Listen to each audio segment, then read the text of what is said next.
Yeah, I don't, Let's go. can't do Sandy. Yeah, like, quick. Oh, I told Bill, like, I think it was like March 31st. I was like, hey, yeah. I think we're gonna be moving, and then we got our house listed April Hello? 4th. It's sold on Saturday.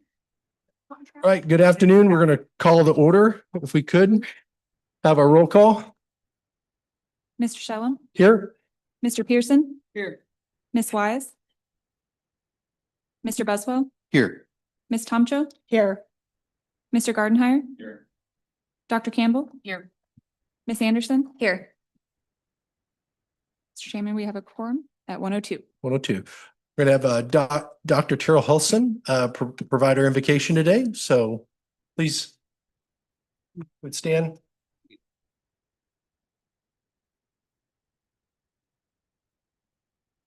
Lord God Almighty, we thank you that you not only have set the boundaries of every ocean, of you numbered the stars in the heavens.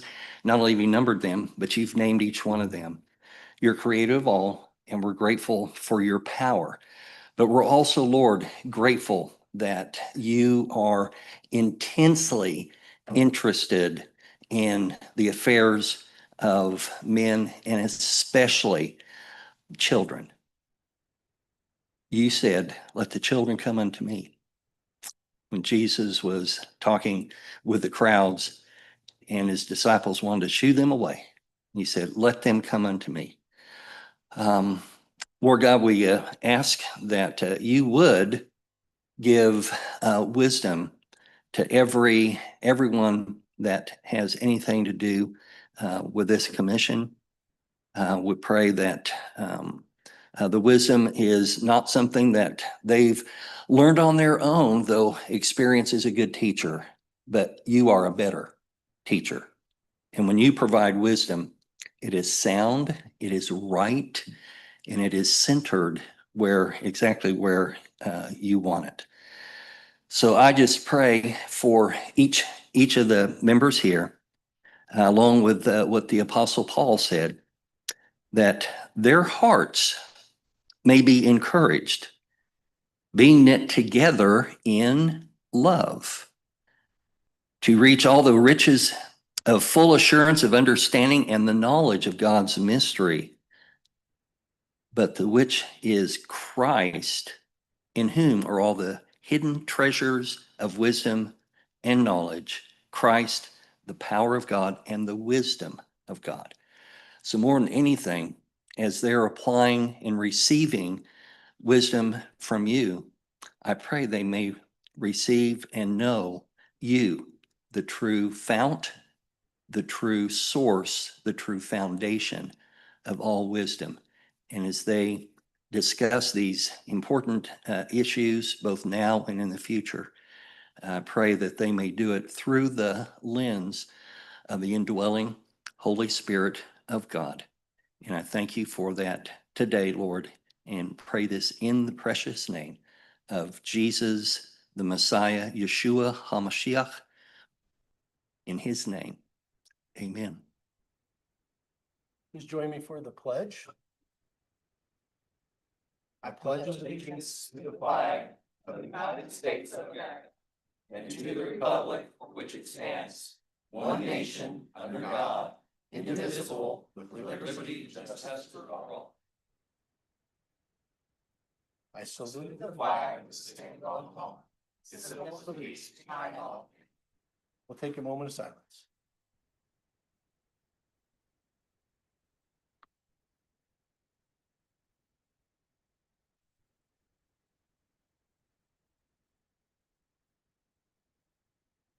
All right, we'll get started.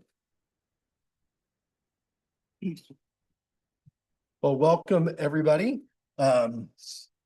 We have a couple of people who aren't here today. David Rukakis, who has informed us he's not going to be joining us any longer. But we do want to give him a shout out and say thank you for the time he's spent on our board, and we wish him all the very best as he continues on the journeys he's doing. His business is, he's moved back to Tulsa. His business is doing well, He just is not he's not able to devote the time that we need him on this board. So he's kindly let us know that he's not going to be joining us. So we wish him the best. I think Amber Hitty as well. She had some other events today. And unfortunately, Texas is trying to steal one of our other board members. So, Not trying. yeah, just like all the big oil companies, they came looking for tomachos. That's true. And so, but we're thankful that you're still here and that you will continue to join us as long as Yeah, you can. I will. We hope to continue to see you in a few meetings, but we will be saddened to see you go. Yeah, I will be too. So, we will get right into it, today. Let's start with item 3, action discussion, possible action regarding the minutes of the March 9th, 2026 regular board meeting. But entertain a motion to consider as presented. I move to approve as presented. Call for a vote. Dr. Campbell, Yes. Mr. Pearson, Yes. Ms. Anderson, Yes. Mr. Gardenhire, Yes. Ms. Wise, Mr. Shellum, Yes. Ms. Tomcho, Yes. Mr. Buswell. Yes. Mr. Chairman, the motion carries. Motion carries. Item 3, terms open to comments. I don't have anything super profound other than, I don't know if you guys saw the news the last 10 days, the Artemis 2, kind of going around the moon, kind of a big deal. It's been like 50 plus years since we've done that. I just want to say, thank you for this board, but also those who are willing to go where other people haven't gone before, or, and I think it says something that we do. We shouldn't be fearful of the unknown or fearful of even some things that are high risk. And so, but sometimes the payoff is worth it. We discover new things. I think even Tempur-Pedic, the mattress was from the NASA program, right? And all of us get to benefit from that. But I just want us to be thinking about that as we take on the endeavors that we are here. There are those who probably take on a little more risky stuff than we do, but we shouldn't be fearful of the things that are grounded here on earth. That's really all I have. 5, do we have any public comment today? No public comment. No public comment. Moving on, we will go to item 6, board spotlight, Tulsa Honor Academy. Always such a long.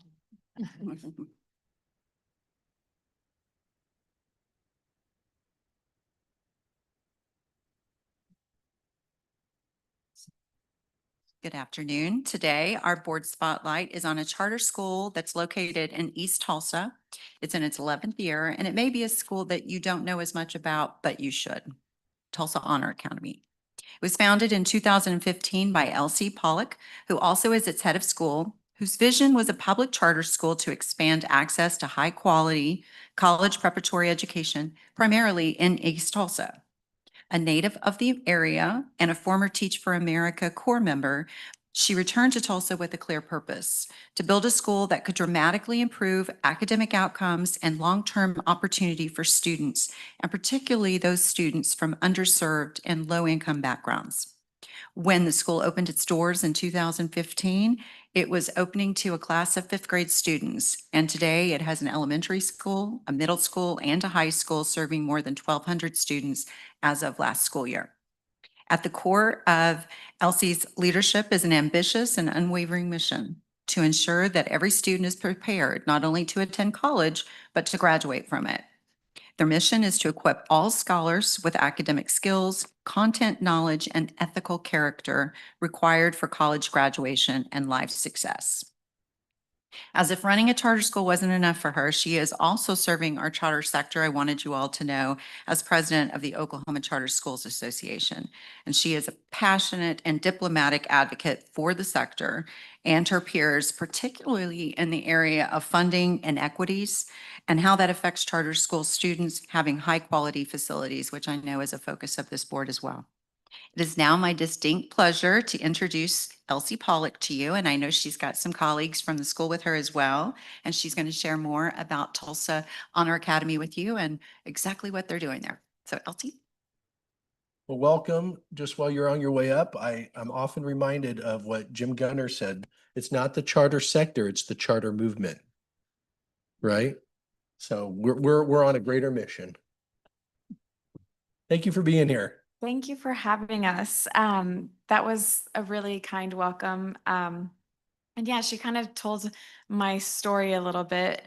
I wanted to start off by sharing my why, which she kind of touched on already. But when I grew up in Tulsa, there was very few Latinos in the area. Actually, less than 3% of the entire Tulsa population were of Latino descent.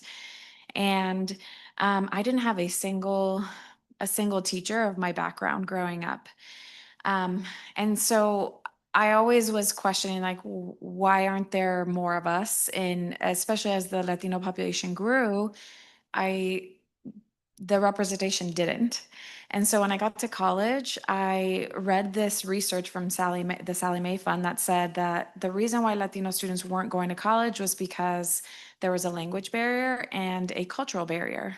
And at the time, the financial aid, FAFSA hadn't translated all of their information. So I translated everything and I started this program where I went to inner city schools in Oklahoma City and Tulsa. And I was like, I'm just going to tell people about financial aid and that's going to solve the problem.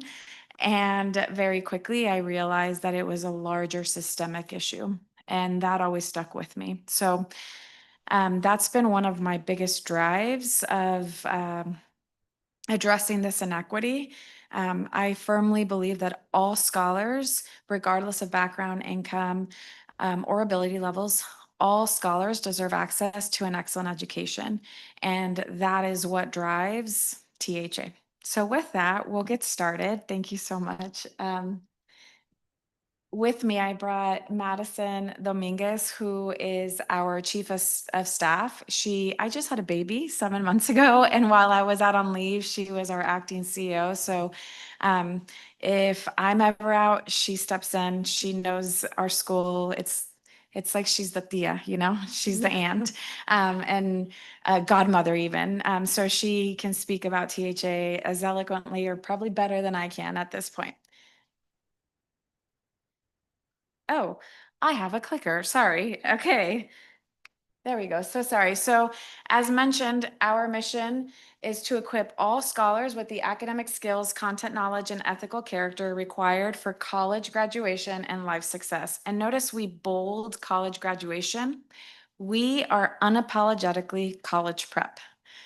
And so in our mission, we always bold this because we believe that in order for us to see wider representation, we have to prepare all of our scholars to go to college.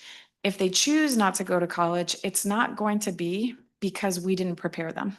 We're going to give all of our scholars the access to choose college, and then they get to make that choice. So our core values are grounded in these 5: equity at its core. I kind of told you the story about going into inner city schools and seeing some inequities. And that's kind of what grounded me and this idea of THA. And that's what brought so many people to come and work at THA. We believe, again, that all scholars deserve access to an excellent education. And every decision we make is based off of that. We are committed to our community. Specifically, we've focused on East Tulsa, but it's really, I live by this value personally. As mentioned, I serve as the president of the Oklahoma Public Charter School Association. And so this idea is not just East Tulsa kids, although THA is all about East Tulsa. As an educator, I believe that all kids in Tulsa, I believe that all kids across the state of Oklahoma deserve access to an excellent education. And this value is something that motivates me, and I know motivates Madison as well, in all the decisions that we make. Pursuit of excellence. We know that in order to reach this really lofty goal, we have to pursue excellence, and being okay is not good enough. We have to be excellent for our scholars so that they can have access to an excellent education. Real change now. We can't wait for tomorrow to make the change that our scholars deserve. And so every decision we make is not thinking about, oh, maybe later. It's about what real change can we make now that's going to have real impact for our kids. And then lastly, we choose courage. This one is a big one, especially when the political climate across the world right now. Everything is so combative. At the end of the day, all the decisions we're making, we try to stay focused, and despite whether it's popular or not, we try to make the best decisions for our kids. And sometimes that takes courage. Oh. So those are our core values, and all the decisions we make are based off of those core values. But these are our 7 core principles or school design principles.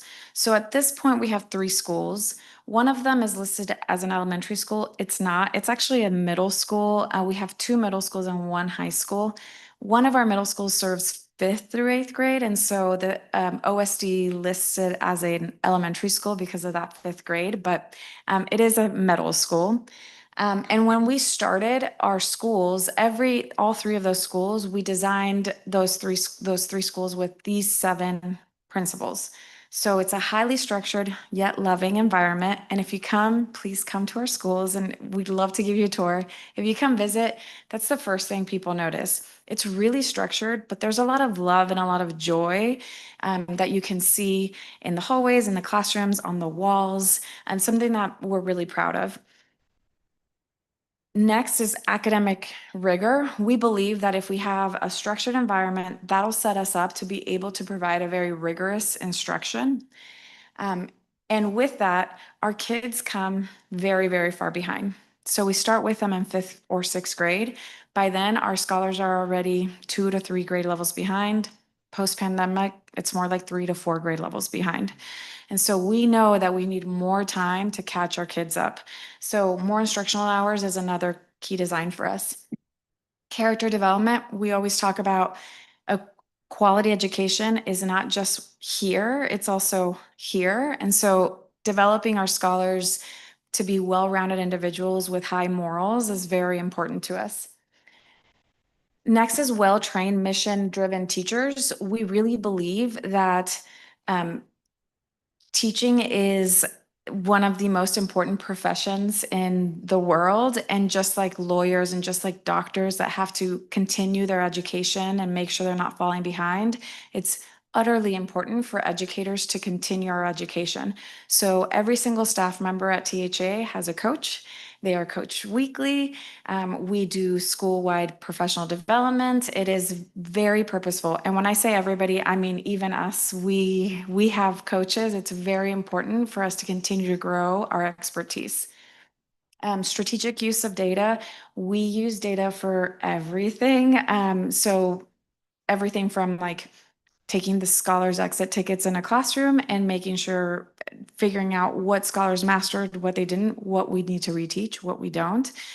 So everything from like that level of granular level, and also big picture, what's our next strategic goal? All of this is based on data. And then the last is parent involvement or family involvement.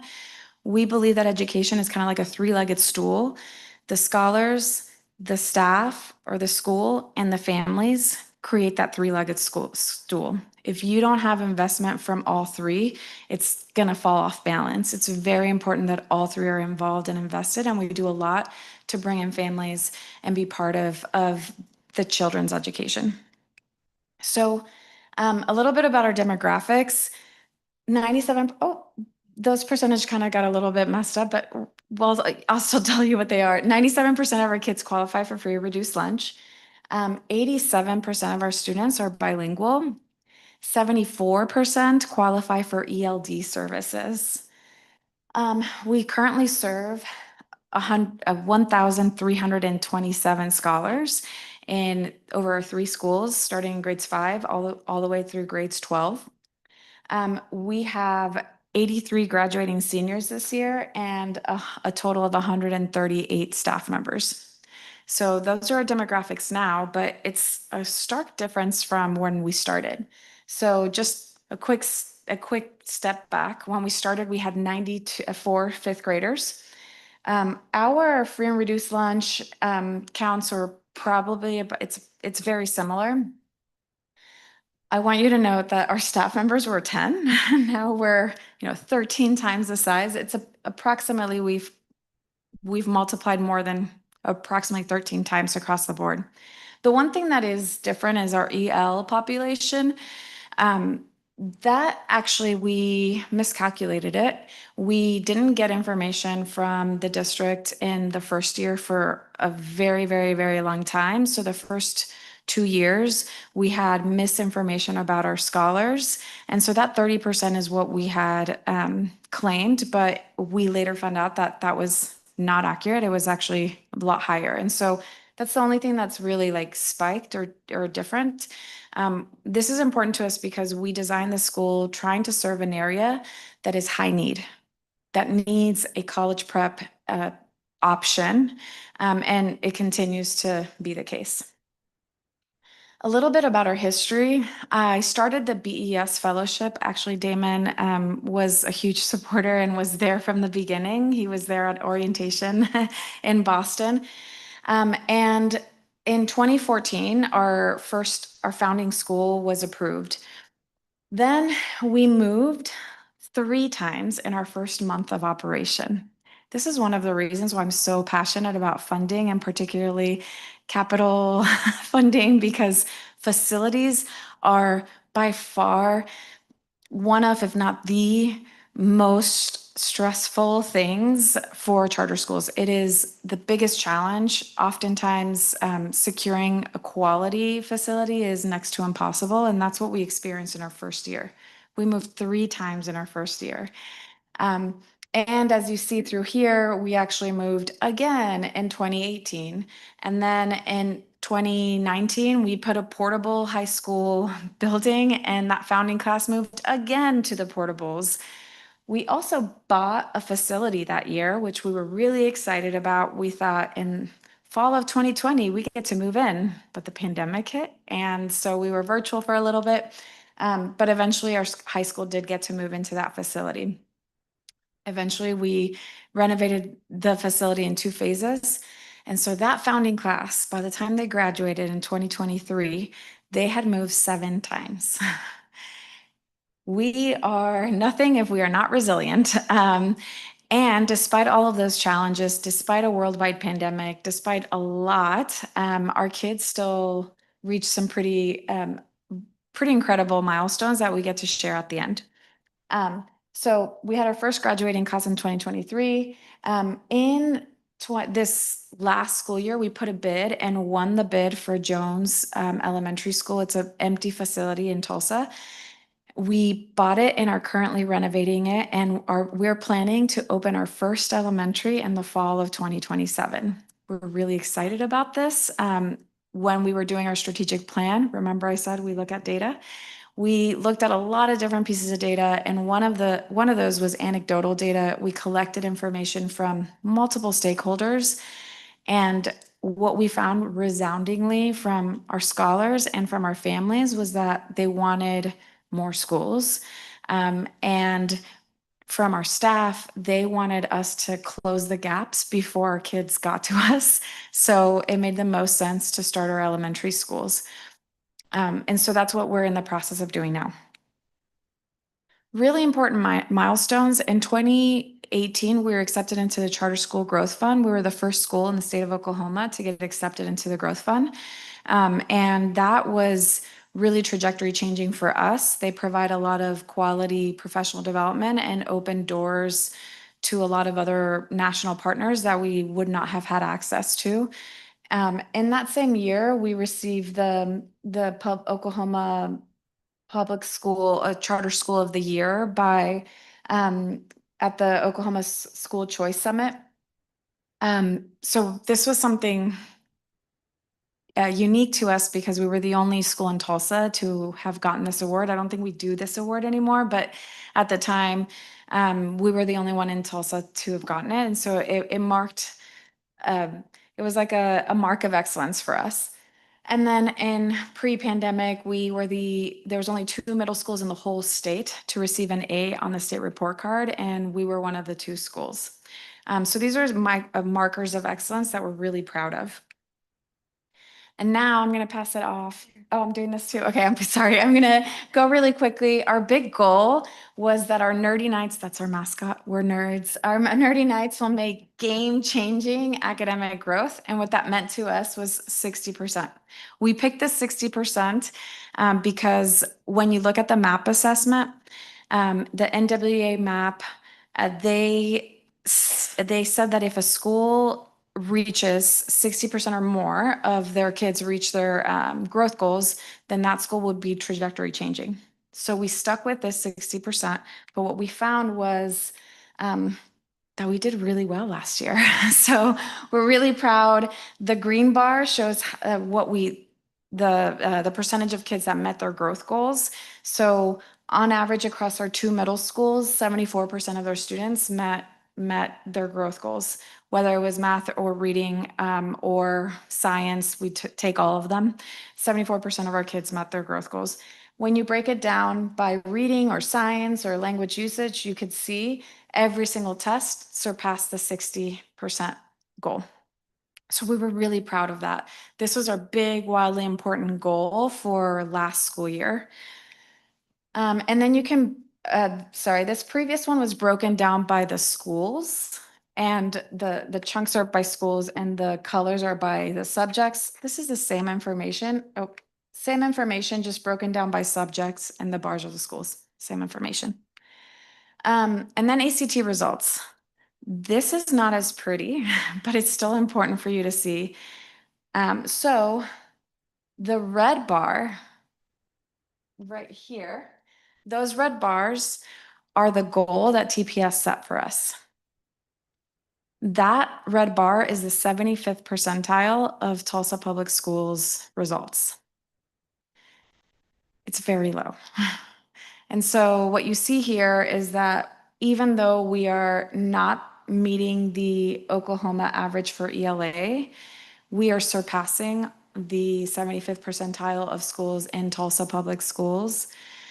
And so what this tells us is that we still have a long way to go. The impacts of the pandemic had very serious implications on our high school students, and we're still coming back from that. And despite all that, it also shows that we continue to be the best option for kids in Tulsa. And now I'm going to pass it off to Madison. So last school year, our big, wildly important priority was making game-changing academic growth. This year, our wildly important priority was every scholar every day and focusing on chronically present, or as people often talk about, chronic absenteeism. Our network-wide goal was that 90% of our scholars will be chronically present and 95% of our scholars would be in attendance every single day. We knew that if we could focus and win on chronic absenteeism in this school year, we would continue to see those game-changing academic growth metrics we saw in the previous year. We're excited to share. This is data from semester 1. You can see in the purple bar that that's semester 1 from this school year compared to the gray bar, which is semester 1 of last school year. And then the triangle that you see in those purple bars is where we ended last school year. So we are making significant progress on daily attendance this year. And in semester 1, we surpassed our goal of 95%. Chronically present, we're also nearing our goal, which was 90% of our target. The purple bar is again semester 1. The gray bar is semester 1 last school year. And that triangle is where we ended the school year last school year. So we're making significant progress on chronically present rates this year. This has, again, been our wildly important priority. So every single person in our organization, scholars, staff, and families know that every scholar every day is what's most important and coming to school. So we've set a lot of work around strategies to make that happen. And as a result, we're continuing to see those academic gains that we saw last year. As Elsie also shared, we're unapologetically college prep. And so I want to share a few data points from our college readiness program and the impact that's had. The class of 2025, which was our third graduating class, 100% of scholars were accepted to a 4-year university. 88% of those scholars were first-generation college students. and approximately 50% of them were first-generation high school graduates, and 100% of them were accepted to a four-year university. The class of 2026 so far is very impressive, so I wanted to share those too. It's only April, and 96.3% of them have been accepted to a four-year university. 100% of them have been accepted to a college, so that includes community colleges and trade schools. 2 scholars have earned academic all-state, were also accepted to Harvard, MIT, and Barnard, and their acceptance letters are still rolling in. So far, and it's only April, they've earned $6.74 million in scholarship money, and there's 83 of them, and that excludes Oklahoma's Promise and any Pell Grants. So those are private scholarships. And we have one scholar who earned the Crestbridge National College Match, and she'll be attending WashU in the fall. We shared a lot of information, so I want to say thank you, and I'll let you finish this up. Yeah, thank you for your time. We're really proud of the work that we've done, and we also know that there's a lot of work that we want to continue to do and need to do for our communities. But at this point, if you have any questions for us, we're happy to take them. Absolutely. I think we do. I just want to commend you for setting targets and measuring the data, right? And as the Artemis 2 might say, if you shoot for the moon and missed, you're still among the stars. And you obviously have a target in setting goals. I'm curious, what are your attendance goals? What are the strategies you guys are implementing to actually accomplish that? And you're obviously in that direction. A lot. We are really unapologetic about a lot of things and are relentless to the point that it's actually kind of hard to figure out what is our most successful strategy. But I'll start with our MTSS strategy. So for scholars who are falling behind academically, there's an MTSS protocol where we look at a multi-tiered support system where you look at the kids that are furthest below, what tiers are they, what types of interventions do you provide for them, et cetera. And we created a platform like this where we look at kids that are on track to being chronically absent and they fall into different tiers. Depending on the tier, we provide a higher level of support. So the highest tier would then receive the highest level of intervention, which would be like a home visit. But a lower tier might just be, hey, a quick check-in with the student. We also know that transportation is often used as the #1 reason why kids don't come to school or the barrier. And while it is a barrier, what we actually found was that if kids weren't coming, it was because they didn't feel like they belonged. And so we have a lot of structures at THA to make sure that we shake their hands every day, greet them by name. But then we just tweaked how we did professional development with our advisors, essentially their home rooms. And we made sure that if a kid was absent, just reminded them, hey, when they come back, say, we missed you. Where were you? Like, what can we do? We tweaked the way that we collect homework. We were told by our students, again, we collect a lot of data, and we were told that if they missed school, they didn't know how to collect their missed work. And then it kind of started like piling up, and then they felt overwhelmed and didn't know how to make it up. And then they were like, oh, I'm just not going to come. And so we tweaked how they get their missed work. And that made a big difference. There's a lot of other, we hired one staff member that all she does is focus on this for her whole network. She's our family engagement. I was like, entertainment? That's not it. A family engagement manager.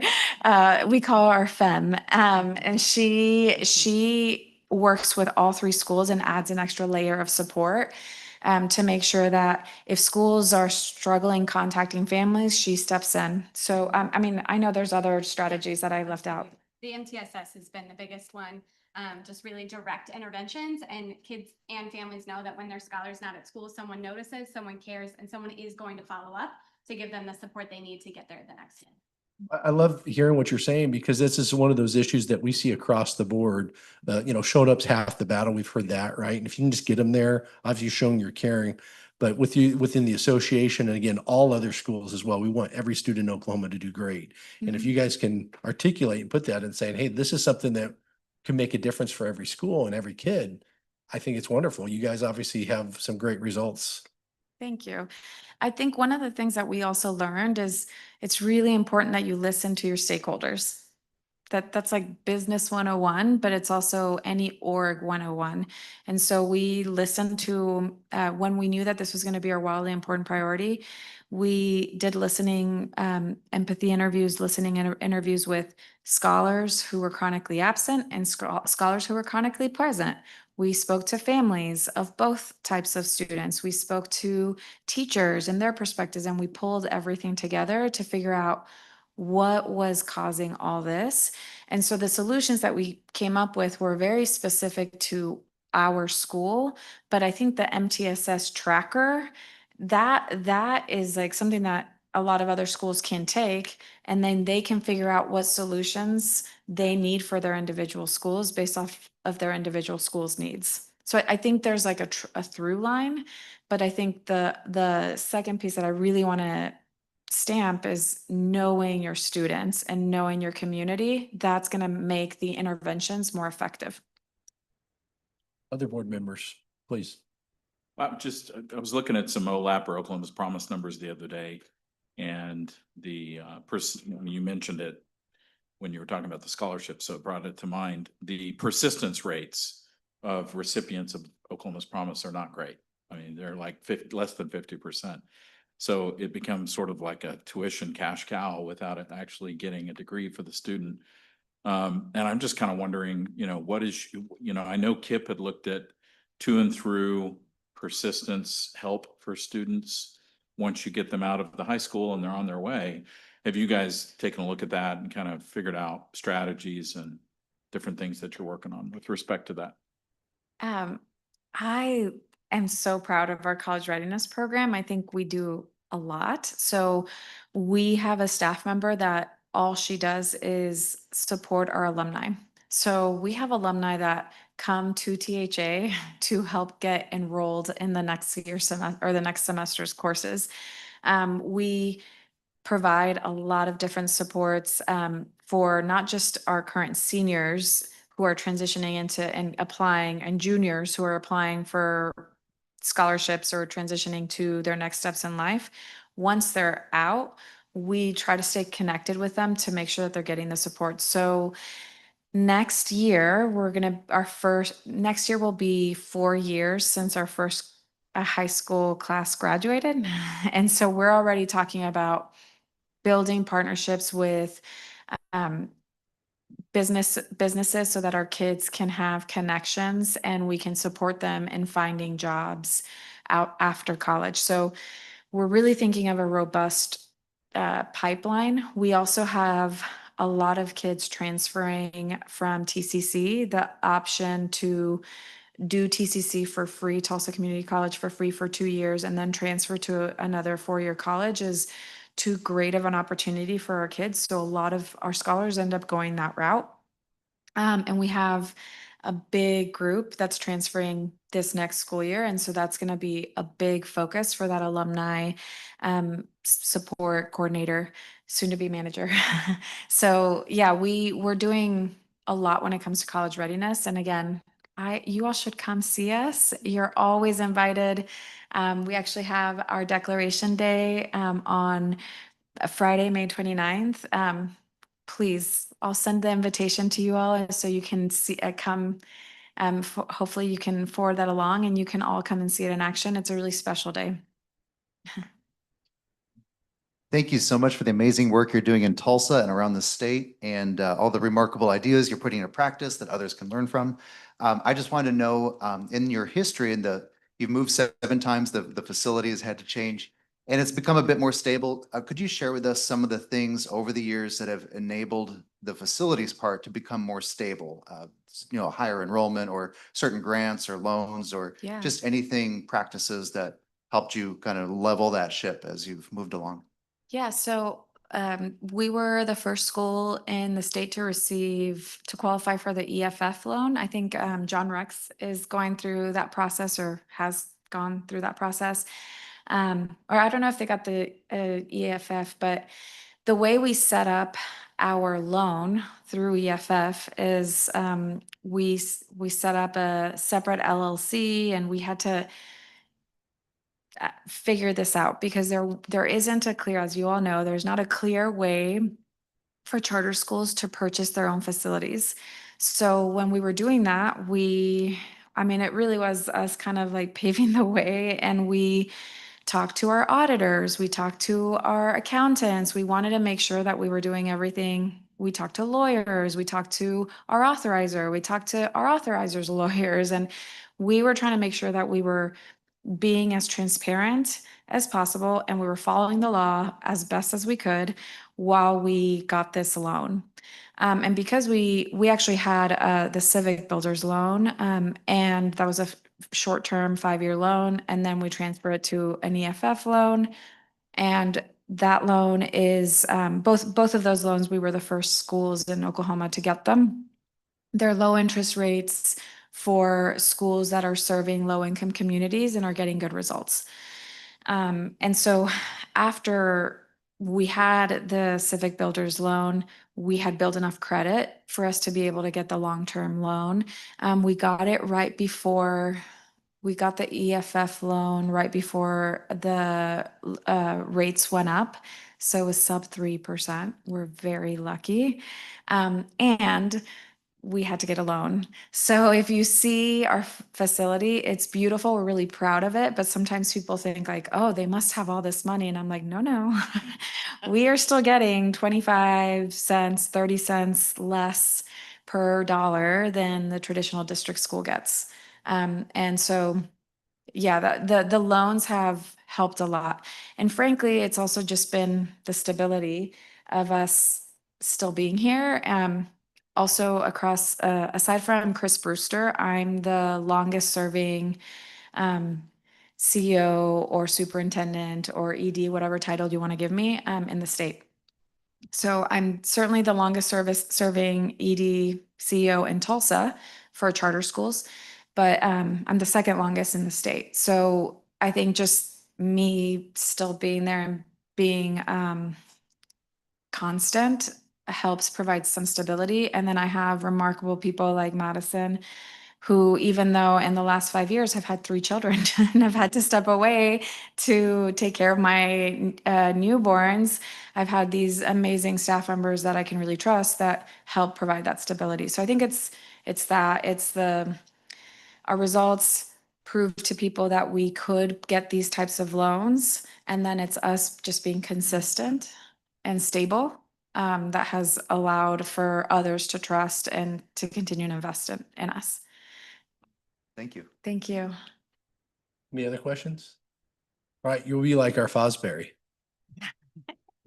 Our board members remember the Fosbury flop? Which was successful. You're changing the way things are being done, and we're proud of you. So thank you for blazing the trail for new ideas and for setting a higher standard. I think we should all be encouraging all schools to be doing that. So thank you for all the work you're doing. Thank you. Thank you for being here today. Thank you so much. A good high jumper. Yeah, And great I- high jumper. Can I just make an observation? It is Absolutely. kind of important to call this out. She talked about it a little bit, but surfaced the fact that LC is talent, and having a programmatic approach, a systematic approach to recruiting high quality leaders is extremely important to advancing the charter movement. And so thinking about that as a fundamental building block, not to call human beings building blocks, but having that in place where you're really trying to think that through. She went through a program. I had the privilege of going to her orientation, really powerful experience in Boston, called Building Excellent Schools, founded by an amazing woman. And Elsie went through that with 2 other people. So we had 3 total fellows go through the program in Tulsa. She persisted. But the bottom line is having something in place for that talent is extremely important. If you don't have that, you're not going to be as successful. One other quick point, she mentioned the facilities financing.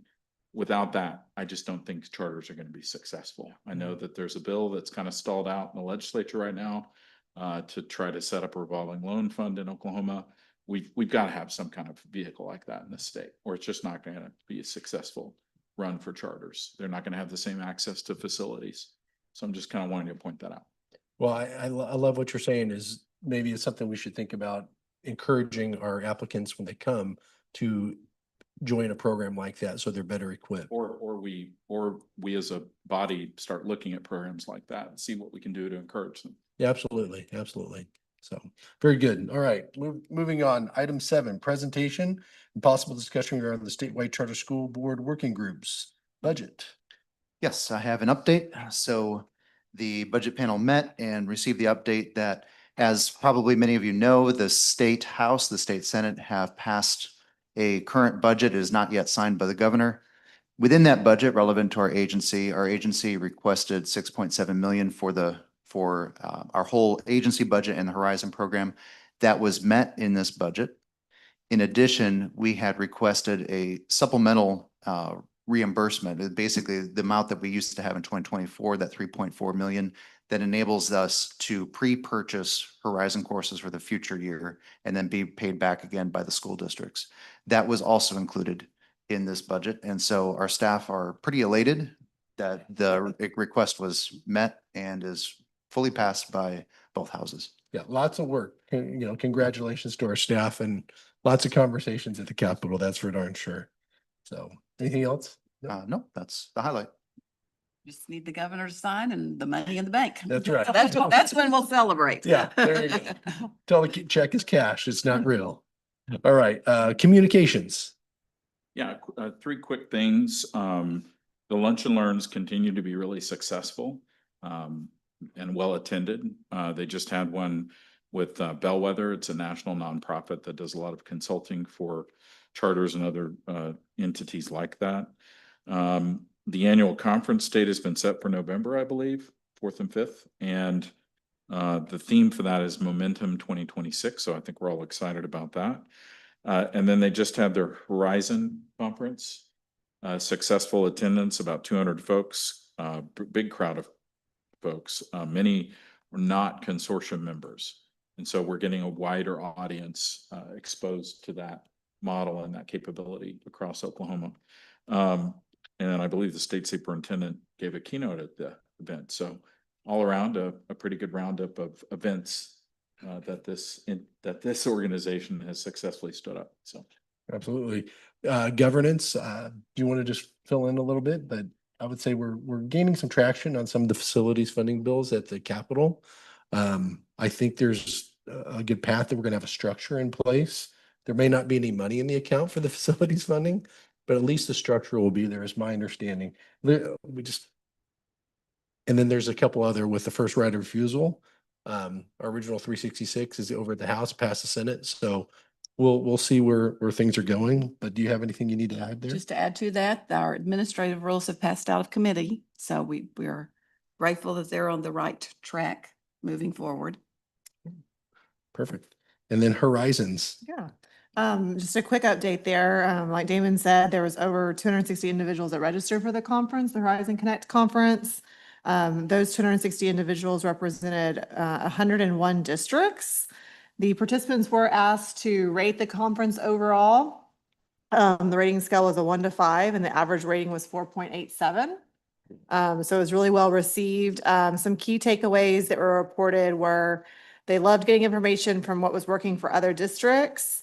Did not realize all that Horizon has to offer, which I just anecdotally, I will say that I think that like coming into this and like me learning what all Horizon has to offer, I think that's probably moving forward. And I know I won't be here, but that is one of my biggest takeaways is just like making sure that like what all Horizon has to offer is very well marketed.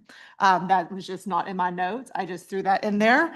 The participants made lots of connections with others and they need to utilize Horizon more was their last takeaway on this list. So that is the update.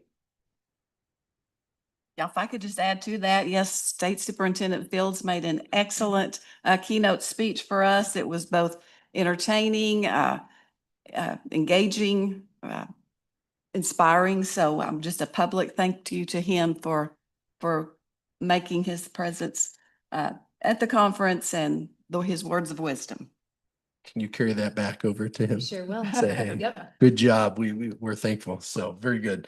Moving on to item 8, administration, 8A, presentation discussion of the 2025 annual charter school report. My apologies to my English teacher. We have an A without B. We know that's just not right, but it used to be a B and it was taken off. So there you go.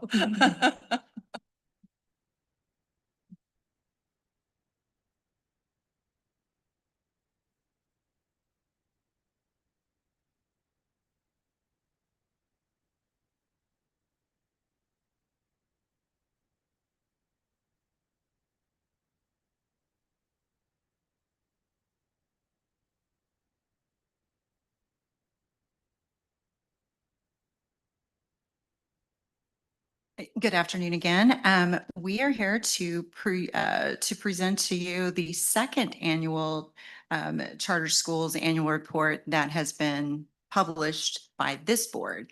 Going to do a quick recap, just so you know how we got here. All previous versions of the annual Charter Schools report was done by the Oklahoma Department of Education. When this body was created on July 1st, 2024, that statutory obligation transferred to this board. All previous reports, annual reports, were static reports, maybe 12 pages, that were just kind of a series of graphs, and not to take away from the efforts of the Department of Education in producing that annually. But it transferring to this body gave us the opportunity to reimagine and rethink, how do we want to approach reporting as an agency and as a board? And what are some of the questions that we're routinely getting about our charter schools, and how can our annual report achieve kind of 3 things for us: enhance accountability, improve policy making and understanding of the charter movement, and improve student outcomes? How can we make the report do that? And so Dr. Wilkins and I started having some discussions with some stakeholders in the charter schools community, and telling them kind of like, yeah, we want to do this different, but we don't know exactly how to do it. And through serendipity, through some of those contacts, we met Ben Sieski. And we worked with the Oklahoma Public School Resource Center and the Walton Foundation to secure a 3-year grant to turn our annual report into an interactive data visualization platform. And so today's report covers the 24-25 school year. It pulls from publicly available data from the Department of Education, and also through a series of public open records requests that we made of the department for data that we wanted, but that wasn't necessarily published on a website that we could pull. And so like last year's report, this year's report has a data visualization platform, an executive summary, and there are some video tutorials. So policymakers, school leaders, and the general public can really fully optimize all of the data that is there, and it's considerable. And so before I'm going to go over some of the key takeaways from this year's data, I'm going to turn it over to Ben, who is going to kind of walk you through some of the enhancements, because his team has continued to add to what we accomplished last year, and we hope to add even more for the 3rd year of this grant. And so I'm going to turn it over to Ben, and he's going to walk you through some of the wonderful things that he has added this year. And then he may have some key takeaways in that, but what he doesn't cover, I'll come back and we'll make sure you get that information. Thank you. Thank you for the time. It's great to be here for the 2nd year. This is like I love this. This is like the Super Bowl to me. I know most people don't think of an annual report as the Super Bowl, but this is the Super Bowl. And I do want to very much thank Dr. Wilkinson and Shelley, because what makes your reports so unique is that you spent the time to curate it, to provide clarity and transparency. A lot of people just have a dashboard that they throw out there without meaning. And they really took the time to make sure that it's delivering the kind of message, and that you're having the kind of conversations that you want people to have about charter schools. So that means it's not the kitchen sink. They spent a lot of time thinking about what should go into this report. And I will say this, of all our friends and clients, there's a race for our most popular visualization, and this is right up there with our one we do for principals. So I'll get to it. I'm happy to answer any questions along the way.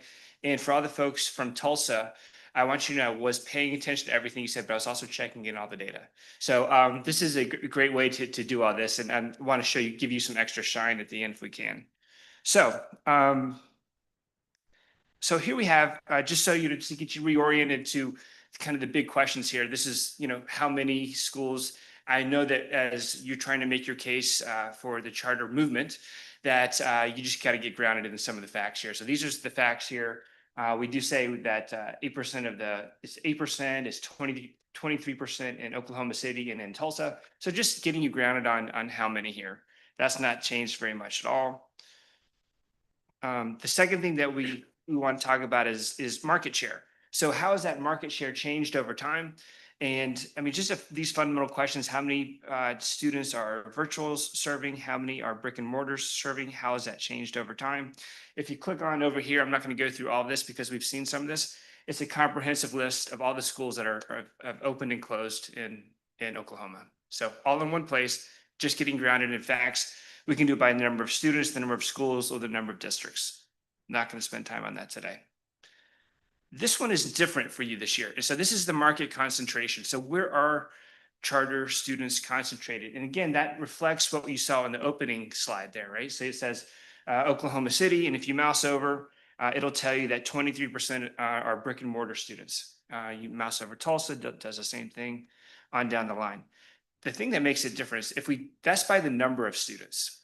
If we do it by the percentage in the district, percentage of charter students, it changes here.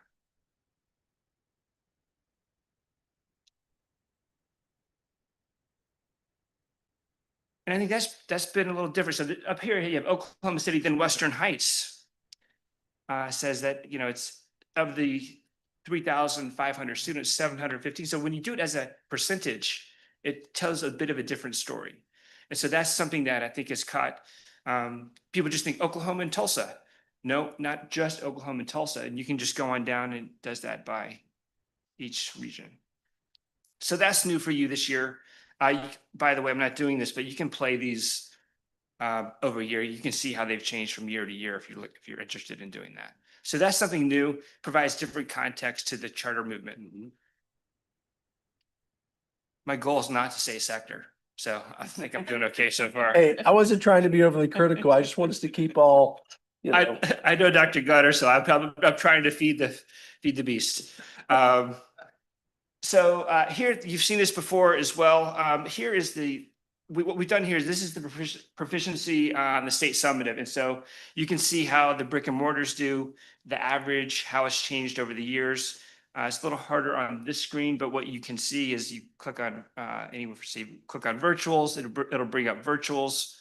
You can play that movie over time as well. Depending upon how you have selected the schools or the movement, it'll tell you that brick and mortars performed higher than virtuals, slightly lower than traditionals. And if you mouse over, it'll tell you exactly what that average is. So the average is 27% with a low of 0, high of 74. You mouse over traditional public schools, it'll tell you the same thing there. 27% average, 71% of the high, and 0% on the low on proficiency composite. I want you to remember this because it looks like there's a dead heat race right there, right? In terms of the average proficiency for each movement. So just keep that in mind as we go down here and continue. Ben, Yes, sir. the charter sector is so much smaller. Yep. Against the sample size you're doing for traditional schools. Yep. And I'm wondering if there's a way to make that more visually accurate. I mean, I get that it is accurate just on the numbers, but it's not telling the whole story because it's such a it's a bit of a full story just comparison. Yeah, and that's why we look at this as a funnel. So we talked like the biggest kind of questions, and we'll continue to drill down here. And this actually gets to the next part, which is also new for you this year. So here, can you see that? So here, what we've done here is that, so that's the sector as a whole, the movement as a whole. I did it one time. But what really matters is what is the performance of those schools within the district they reside, right? And so that tells you a completely different story. So if you go here, what we say is brick and mortar charters mostly match or outperform the traditionals. So we tell you how many. So 31 brick and mortars did as well or better, and 18 did less well in the district that they're in. And that's great. You can see that for virtuals, we've compared them to the state. And if you mouse over again, you see that on average, brick and mortars perform 10% better than the district that they're in. And then we give you the range. So we say one charter performed 24% lower, one performed 59% higher. And then Damon, we also tell you that how many schools that involved. For the virtuals, we compare you to the state average, and that was 10% less than the state average, and then we give you the range for them as well. You can play it over time. So you can see if you're making progress or not. Now, that leads to the next obvious question, which is, well, which schools, right? So if you click here, what happens is it'll bring up every school from that 59 to the 24. So you can go through and see which schools outperform the most, who they are, how many they're serving. So it just tells you who exactly the schools are, right? And it just keeps going down and down and down. Okay. So again, that's an important piece of, that's an important piece of information because we, again, to Damon's point, you can talk about the big funnel, you can talk about the movement, but when you get right down to it, what's your choice within a specific district and how are those specific schools doing? So that's the one addition that we've made this year. And by the way, one thing I didn't add is we have these help videos. So if you're ever wanting to push somebody to this site, all the stuff that I'm doing is on these little video shorts up here. So it tells you exactly what's going on. And we were joking about this earlier. That's supposed to be me with one color hair and hair that's closer to here than it used to be. But there's little video tutorials so that in case you want to go back and look yourself or whatever, you can do that. So here then just from regions, a couple of different things that we've done here. You can pick a region, say you can go to Oklahoma City because we're here. And it takes you to that region and then it tells you where those charters are, how they're performing on proficiency. You can mouse over a school. And then one of the changes that we made here was say, we'll go to John Rex and it pulls up this card here. And we made this a lot more explicit. There's John Rex. It's how many enrollments, but we tell you their proficiency and the proficiency of the district that they're in. And that's for all of these markers. So again, we're trying to bring that to the forefront. We tell you how much they're getting per pupil, and we tell you what their demographics are. So that's a little bit of a change from this year as well, from last year, I should say. And then this, I asked you to remember the big movement differences in that the charter movement was close to the traditional in terms of the average. But when you dig down a little bit, you can see, so how many does each movement serve? And you can see right here. So brick and mortars, 58% of their student population is Hispanic, to the 20.5 for traditional public schools, to 16% for virtuals. And you can just keep going around the toggle here. Or you can also look at this by, say, economically disadvantaged. So when you do economically disadvantaged, shows you the difference. Brick and mortars, 82% versus 61 and 73. That's why I'm saying all of this information matters. But again, credit to Shelley and Dr. Wilkinson for curating the data so that it asks the most important questions. You're not asking anybody to dig that up on their own. We're telling this story because this is the important contextual information.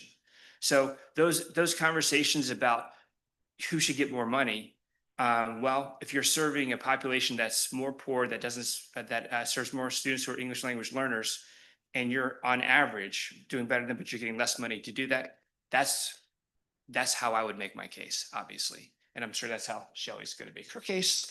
But you can do it with data and data visuals that are just clear. It's hard to turn your eyes away from something that is so clear. It's their data. This is statewide data. It's public. It's transparent. A couple more things here. And again, Damon, this kind of goes to some of your point. You can look at these schools by proficiency of all students, proficiency of, say, Hispanic students. Oops.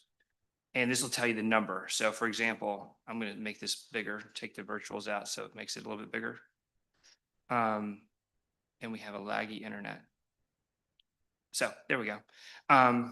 This will tell you the proficiency, the student group size of students serving kids who are Hispanic, and you can see who they are. Same kind of thing. You mouse over them, you see who they are. But you can do that with all the different student groups rolled up right here. The same thing for economically disadvantaged. So you get to see where everybody is relative to those student groups. And then finally, to bring it home, almost home, you know, it just shows you that brick and mortars, you know this, but after having told that story about the performance and who they're serving, you're getting less money to do that. You can see if it's changed over time, how much it's changed, all those kinds of things, right? So you can see if you're making progress relative to that or not.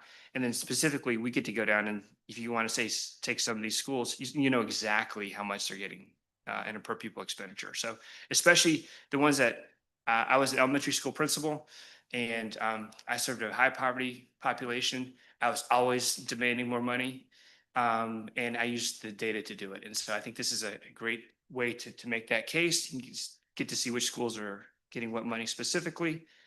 And then finally, we have a FAQ here where Shelley's executive summary is. So you can click on that and see the executive summary. And then for our Tulsa folks, what I wanted to show, because while you were talking, I was looking at your school. So just to put a cherry on top here, when we talk, so we're talking about high school. So this is the sister. And by the way, this is why Dr. Wilkinson and Shelley can curate so much, because they didn't have to do everything because there's a sister visualization, right? So just, you shouldn't try to boil the ocean. You should do it just like this. But when they said they have few peers, they ain't lying. And so I can go here and look at filter, say by high schools and say, let's just look at schools that are at least 65%. And this is report card grades for the state, right? At least 66% on free and reduced lunch. There's a lag here. Sorry about that. That's all those schools. So you can already see that a lot of schools have been cut off here, right? I know you're more economically disadvantaged in that. So you see schools disappear, right? And then we do the same thing with English language learners. So we'll add English language learners. And we'll say, let's show schools with at least, we'll make it easy for people first, and then we'll make it more difficult. At least 18% are English language learners, right? And then you go even further, and they just disappear, right? You know who they are. I know where you are. I know that's really good, not where you want to be, right? And you're not quite there yet, but you're making a lot of good progress. But what I want to show you is you just keep going here. And you keep going. And you have no friends. Your peers are gone. So just to show you, like that's exactly. What's the others? Aztec. Yeah. So all that to say, kudos to you guys. And this is exactly how I think, in concert with the very awesome charter report that you have, we're trying to give you the best way to be transparent, honest about the data, and then to push things in the direction that you need to. So now you can go back to yours. Well, this is not my computer, so I don't know how to get back. Here we go. Perfect. Vince, may I ask a quick question? Quick question. Yes. Is there a tool for seeing any information about authorizers, like which ones have come on board, which ones have come off, which schools they authorize, and maybe some take some of the statistics and see like the number of children, taught by the, under that authorizer, that kind of thing, scores, that kind of thing.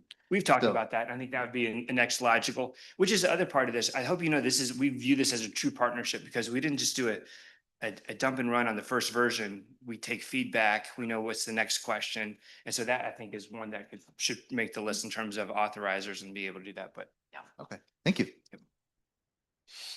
Well, outstanding. I love this. It's a phenomenal tool that we will continue to push. And I think it's definitely great for parents, but also cohorts, and using the tool appropriately to understand really the whole story, not just, well, this is where you are on a plot, but understanding the entire picture of where you're at. Like you're saying, if you're in Tulsa, comparing the schools to those around you, or in Oklahoma City, not just, the entire state. So excellent. Well, I didn't want you to think I wasn't back there not paying attention. Your whole conversation, I was checking it. Like I was checking the funding, I was checking the relative performance. I was doing all of those things. And there's a place for this visualization in just about everything you were talking about. Yeah. There are some key takeaways from the data that weren't covered in Ben's kind of going over some of the new features that I did want to make sure that we got pointed out. As you can kind of see from the very first screenshot, we did have some growth in both our brick and mortar and in our virtuals last year. And while it says that 23% of the students in Oklahoma City Public Schools and 11% in Tulsa Public Schools attend charter schools, that it doesn't include our virtuals. And so another thing that we've talked about is maybe doing an open record request from our virtual schools to try to get some zip code data. So we can map where are those students in relation to Oklahoma City and in Tulsa. When you're looking at, when we're going to get to the finance section here in a little bit, that funding disparity and very huge percentages of students and parents and taxpayers in those cities who all of their dollars are going to the traditional public school and not to the charter. We thought that might be some interesting data to include maybe next year if we can get that going. And then that's kind of pointed out as well in this section when we're talking about market concentration. So we already know that 52% of the brick and mortar charter school students, for instance, were concentrated in Oklahoma City Public Schools. What we don't know is how many of our virtual students are also in Oklahoma City Public Schools. And when you factor in how large Epic Virtual School is, for instance, that data could become very interesting to have next year. And looking in performance, there's one thing I wanted to point out. As Ben knows, I got really, really excited this year when I saw this, because I saw when I toggle over that our brick and mortar charters they had increased their proficiency, their composite proficiency to 27%. And then I looked and I saw traditional schools, which is the state average and not necessarily the school districts that those brick and mortars students would otherwise go to. I also saw 27%. So I saw Ben's little pullout that brick and mortar charters were performing slightly lower. And I was like, hey, buddy, no, they met it, right? He said, unfortunately, we round up and down, traditional. So our brick and mortar charters almost did it this year. They are at technically 26.5%, and our traditionals are at 27%. However, something to point out is if you're looking and nerding out over the data like Ben and I did over 3 and 4 year period, the trend is that our virtual composite performance has not increased or decreased over that period of time. It's pretty much stayed the same. Traditional public schools composite performance has declined from 28% to 27%. But our brick and mortar charters have improved from 21 to almost 27. So they are on the climb. So we're hoping that maybe by next year, they are going to catch that state average. I was really excited hoping it was this year, but almost. Okay. And then I wanted to point out a little bit more of the performance and context to drive that home. So I like to look at districts too. And so this shows you this 59%, for instance, is showing that Deborah Brown charter is at 59% proficiency in composite.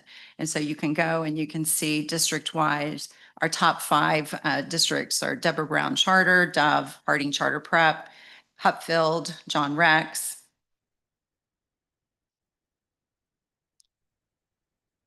And you can kind of see how this relates to those who we authorize as well.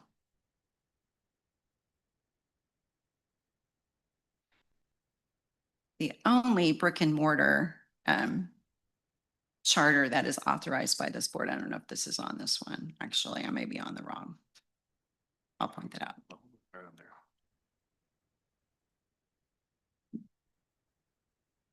Yep.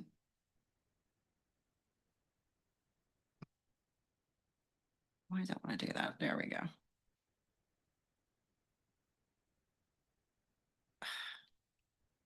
Okay, I'm going to move on to finances. I don't know why.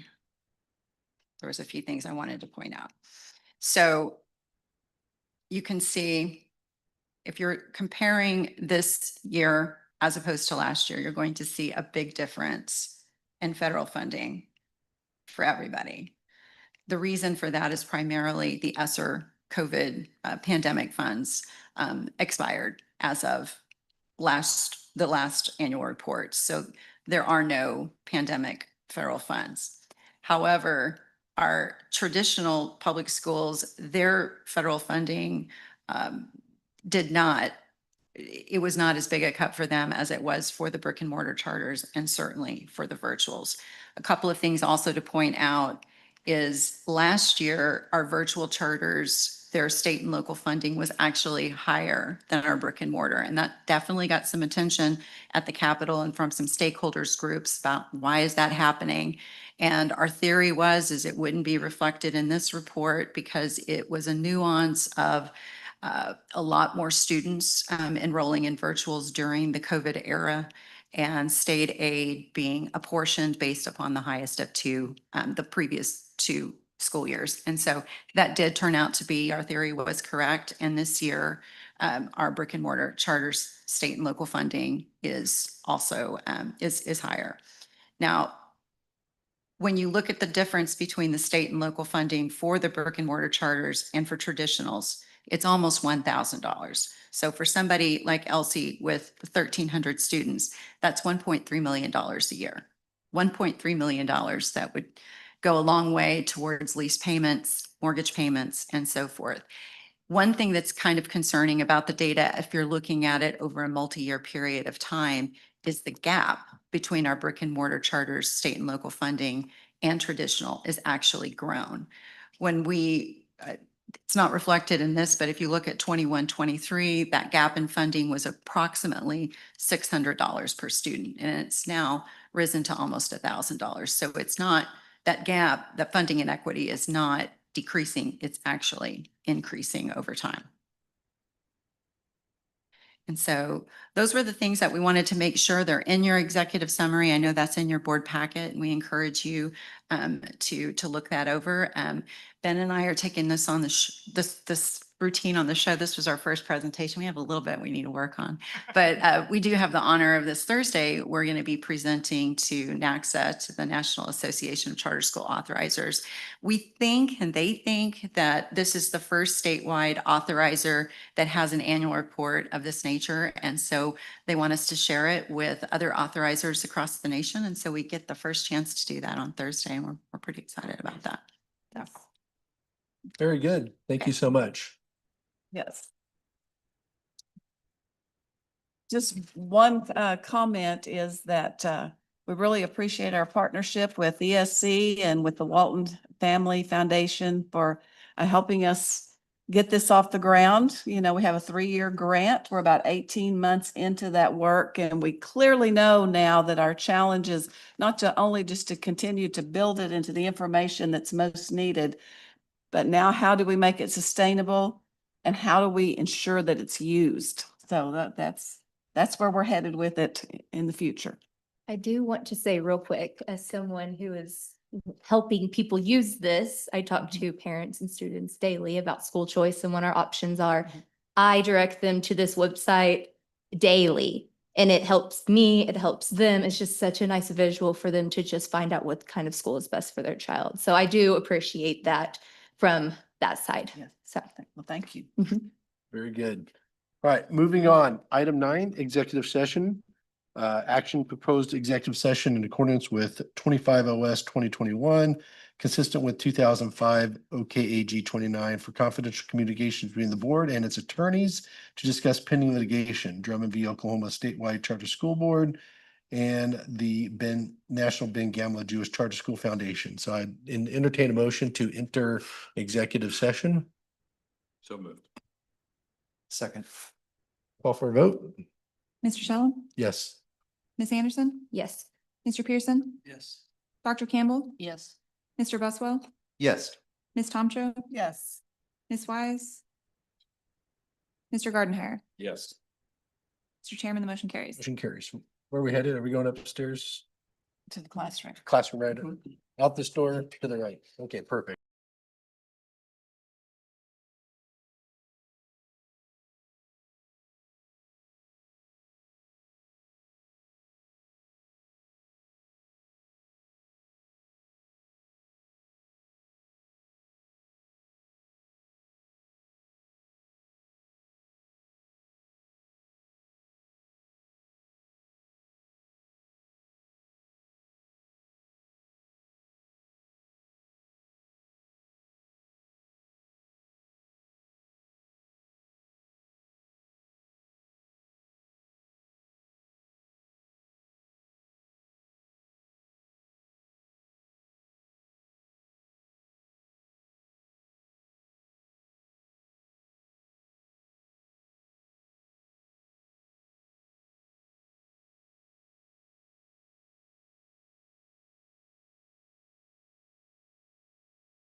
All right.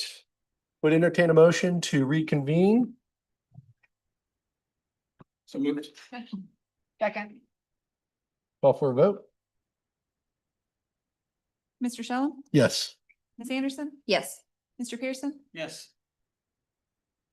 Dr. Campbell, Yes. Mr. Buswell, Yes. Ms. Tomcho, Yes.